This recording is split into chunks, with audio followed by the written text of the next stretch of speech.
Hadis ni nak beritahu kat kita, yang pertama, terus duk maki orang. Itu nombor satu. Ta'at al-khadim, maka kerana tu khadam hang tadi lambat balik ke rumah. Fala'anatha, tapi sayang, dia kata bini hang sudah naik syekh. Bini hang ni sudah naik angin, bini hang sudah maki khadam ni.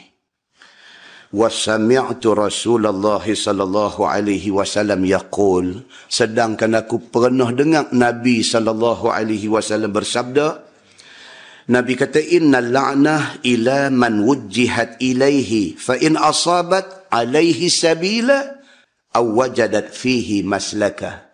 Aku ada dengar, kata Abdullah bin Mas'ud, Nabi sallallahu alaihi wasallam bersabda, Nabi kata, sesungguhnya laknat, maki hamun yang terbit daripada mulut seseorang itu ditujukan kepada orang yang tertentu kalau sekiranya orang tu seperti yang dikatakan. Laknat tu kena dia. Kalau kita maki satu orang, orang tu macam yang kita maki, elok-elok benda tu pergi jatuh hati kepala dia. Nabi kata, wa illa qalat ya rabbi wujjihtu ila fulan falam ajid alaihi sabila walam ajid fihi maslaka. Kalau tidak, Nabi kata, kita maki satu orang, kita kata dekat dia, hang ni apa, kita kata satu benda tak elok ke dia, kata-kata kita tu tak kena dengan orang hak kita kata, macam yang kita kata tu tak ada ke orang tu. Perkataan tu terbit dah daripada mulut kita, dia keluar, dia nak pergi cari orang yang kena kata tu. Bila dia pi, perkataan laknat, perkataan maki ni, bila dia pi, dia nak singgah dekat kawan yang kata tu, orang tu tak macam yang dia kata.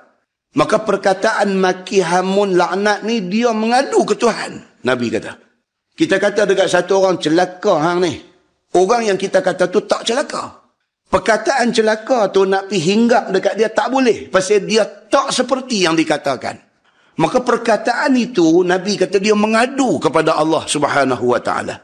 Kata dia, ya Rabbi wujjihtu ila fulan falam ajid alaihi sabila walam ajid fihi maslaka. Dia kata dekat Tuhan, dia kata, ya Allah, aku ni ditujukan kepada seseorang, tetapi orang tu tak macam yang dikatakan. Macam mana dengan aku ni? Aku nak pergi mana?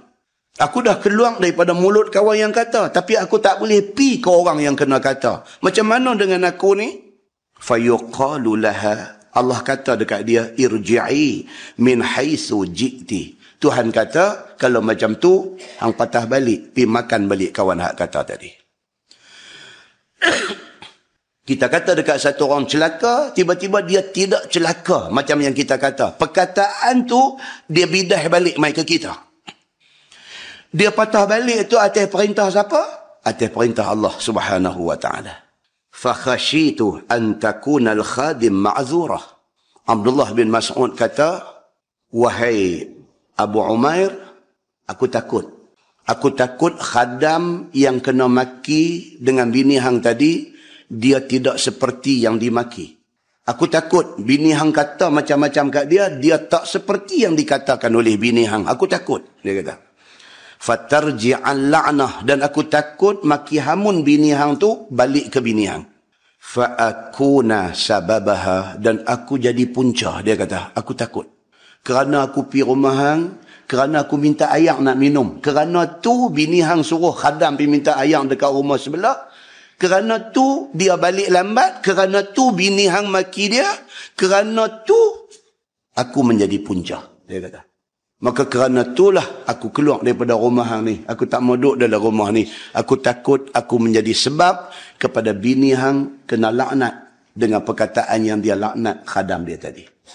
Muslimin dan muslimat yang dirahmati Allah sekalian, hadis ni nak beritahu kat kita, yang pertama, terus duk maki orang. Itu nombor satu. Terus duk maki orang. Kita pun bukan bagus sangat yang kita nak maki orang ni. Jangan maki orang. Yang kedua, hadis ni nak beritahu dekat kita bahawa tersilap maki, makan diri. Tersilap kita maki, makan diri. Dan yang ketiga, hadis ni nak beritahu dekat kita tentang sifat sahabat Nabi. Sahabat Nabi ni dia sampai macam tu. Dia takut dia jadi punca orang berdosa. Dia takut. Dia memang nak lari daripada dosa.